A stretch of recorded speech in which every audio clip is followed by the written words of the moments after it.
Just when you think the world can't get any crazier, it does. So I'm going to keep stacking.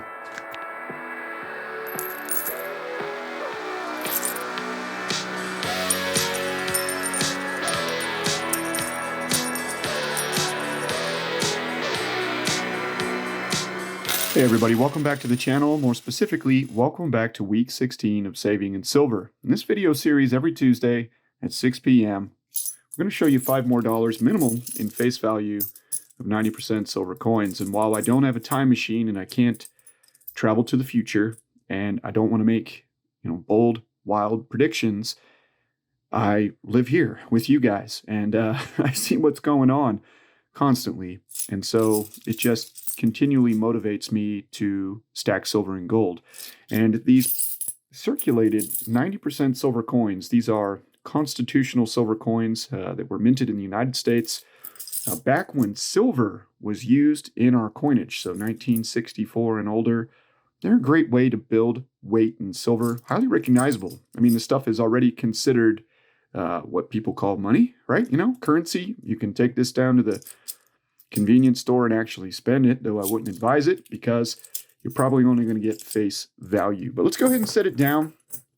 And before we get too far along in this video, let's go ahead and bring up the calculator because I want to show you exactly what we've managed to save in silver, in 90% constitutional silver, that is, since we started this series 16 weeks ago. And right now you can see we are sitting in a face value of $139.85. That was a milestone for us because at a melt value of $2,285.35, that's great, but it was really nice to break that 100 troy ounce threshold for silver. So we are now working on our second full ounce of silver. And this week we do have $5 more in face. So let's go ahead and show you this beautiful walker here. Wouldn't exactly call it beautiful, but it's definitely nice. It's a circulated Walking Liberty $50 from 1944. Here you can see that very famous Old Eagle. So nice on the reverse of this $50. Very historical, very patriotic. Really like the way they did this one. So got another walker added to the stack. And here we have a very nice BU 1964. Let's get a focus. $50. John F. Kennedy $50. Now, John F. Kennedy $50, all in the 90% variety.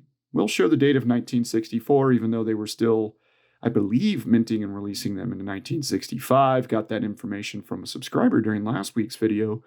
Thank you for sharing that information. So here you go. This is a nice BU 1964 Kennedy. And let's zoom out and refocus here. And you can see that I do have a tube of the 1964 Kennedys in BU condition that I'm working. So we've got quite a few of them here. So we'll go ahead and add that to the tube. And every time we do get enough to fill another tube of constitutional silver, and we will do that. So I'm going to keep everything kind of loose laid out here as we're working to finish tubes. So tubes do come in the $50 variety. You could fit 20. So we've got 20 of the Franklins, 20 of the Kennedys, and 20 of the Walkers already here in tubes, plus more laid out here. We're getting close to a couple more tubes. We got some quarters and dimes, of course, as well, that we've already finished. So let's move on. Let's grab a couple of quarters here. And these look to be your standard Washington quarters, which are one of the two most common constitutional silver or junk silver coins that you're going to see at your coin shop, at a jewelry shop, at a pawn shop, a bullion dealer, wherever it is that you're buying and selling your silver coins. Washington quarters, Roosevelt times, those are going to be the most common in the circulated condition, 1935 and 1950. So a little older on the dates there. Here we got a couple of dimes. Let's go ahead and bring up this Mercury dime. This one's in pretty good shape, 1945. 1945 Mercury dime. And that was the last year of the Mercury dime, 1946. We saw the Roosevelts, this one from the San Francisco Mint. All right, let's bring up this nice Barber dime. We're going a little bit back in time here, and these Barber dimes were minted from 1892 up until 1916. This is a 1902 variety. Not too bad. Still got a little definition there. And that O mint mark down there at the bottom means that this particular dime was minted in New Orleans, Louisiana. New Orleans, Louisiana. So there you go, another barber dime, and we've got a few of those now. We've got over 60 of those barbers. Here's a pretty nice looking Franklin. Well, it's not as nice as I thought it was. It looked a little nicer when I reached down to pick it up. But not too bad. 1963, which was the last year. Very common year for the Franklin half dollar. Maybe this was an ender. Nah, probably not, because both sides look the same. I was thinking maybe it was an ender and a roll, but it's not. So here you go. Very nice. Philadelphia Liberty Bell there. And I do like those Franklin halves. All right, let's grab two more Washington quarters. So we do have a 1941 and a 1958. So these are some older dates that we're getting from our friends at Aiden Coins in Ramsey, New Jersey. That's where I buy my 90% silver because they offer pretty good prices and they send the variety. So you can see the Denver mint mark on this one here. This looks to be a Philadelphia. Yep, so two more of those very common Washington quarters. Yeah, Aiden Coins, they do a good job when it comes to sending a variety of coins. If you missed last week's video, I still have the coin out. They sent me this very nice commemorative half dollar, In God We Trust. This is a Stone Mountain 1925 half dollar. Very impressed. Very nice. Great coin shop. Memorial to the valor of the soldier of the South, Liberty half dollar. Isn't that an impressive eagle? Sitting on top of Stone Mountain. You see the stars and the flag, kind of like, if you really pay attention, you can see where the stars were. I'll have to get a cleaner copy of one of these coins, cleaner version, and show that to you. So let's go ahead and grab a couple more dimes here. Yeah, so the world just continues to spiral out of control. I mean, I don't want to be a doomsday sayer or somebody that's just bringing negativity to the channel, but I mean, there's plenty of reasons out there to consider gold and silver as a store of value for your hard-earned currency, your dollars, yen, pounds, wherever you're from. Here in the United States, there's plenty of different options, like this San Francisco Mercury dime from 1942. You've got your 3 and 4 nines fine silver coins like American Silver Eagles and Canadian Silver Maple Leafs. You've got your typically 3 nines fine silver bars, unless, of course, you're buying those Royal Canadian Mint RCM 10-ounce silver bars, which are in 4 nines fine refinement. Doesn't really matter, guys. It really doesn't matter unless you live in a country that has very particular rules when it comes to the pureness of silver and gold. So here we got another Mercury dime, 1942. And yeah, outside of those bullion coins, those standard coins of your country, generic silver rounds, silver bars, another great option is the 90% silver. So here is another Kennedy half dollar. Let's get a good focus on this one. This one is not quite BU. Okay, you can see some tarnish going on there, but it's not too bad. Not a bad Kennedy by any means. 1964, considering the age of the coin.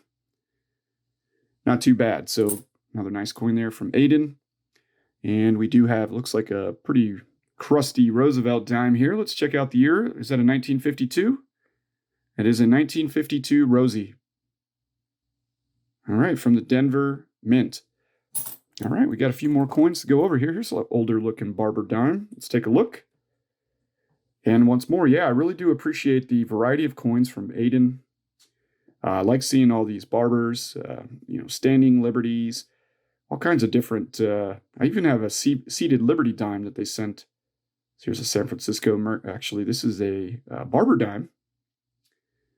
I don't want to say the wrong thing. Trust me, one of you will comment on it. I'm sure I've said something already. So here's a nice barber dime from the San Francisco Mint back in 1902.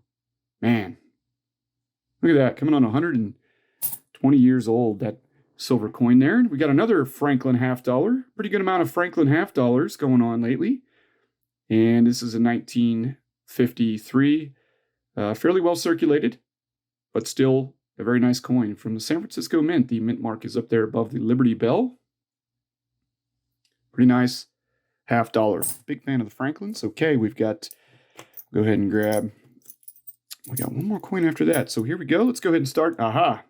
So here is a standing Liberty quarter. And like most of them that you're going to get when buying junk silver, there is no date. That date would be down at the bottom. It has been worn off. These particular quarters are hard to find in real good condition, to be honest with you. I do have, I think it's 27 of these now since I started this series.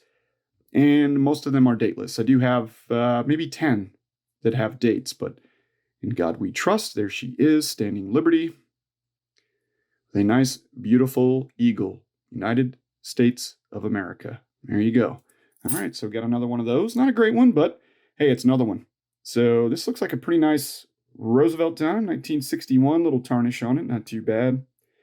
And as mentioned, with this circulated silver, it really doesn't matter, okay, guys? The dealers are going to buy and sell it based off of the face value in a going rate. And the going rate right now at most places, let's get a focus, is about 20 to 21 times face, okay? So the premiums on 90% junk silver have definitely gone up, and it is a little bit harder to find than it was earlier this year. So this Denver mint mark's in pretty good shape, but the rest of the Washington quarter here is pretty slicked down from, what was the year again?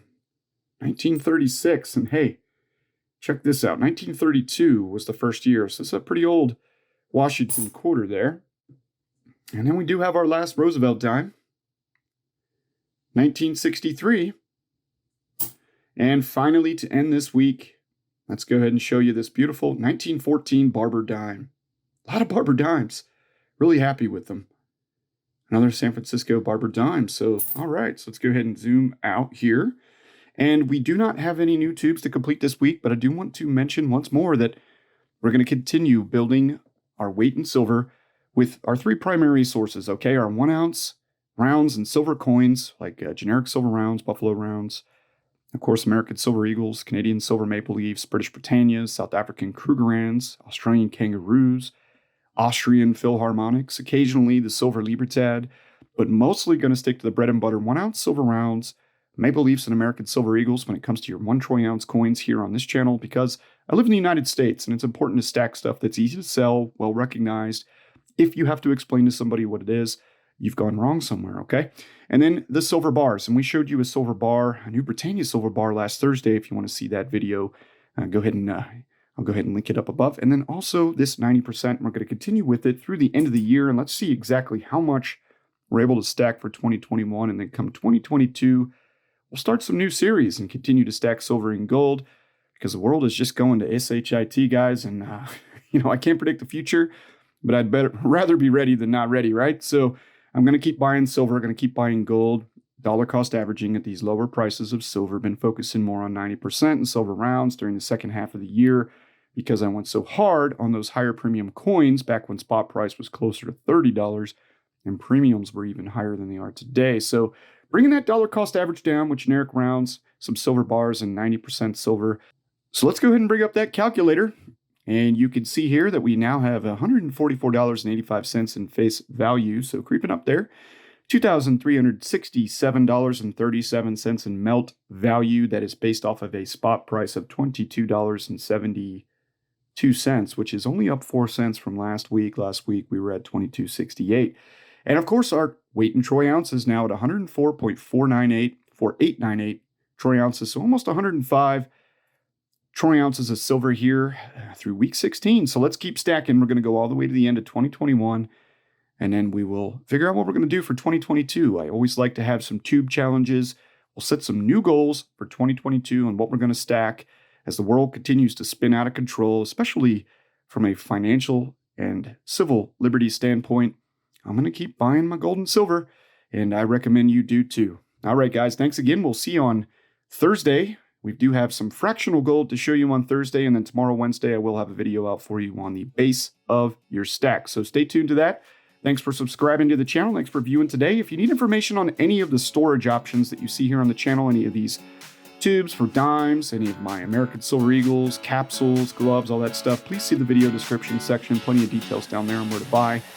Thanks again. Until next time.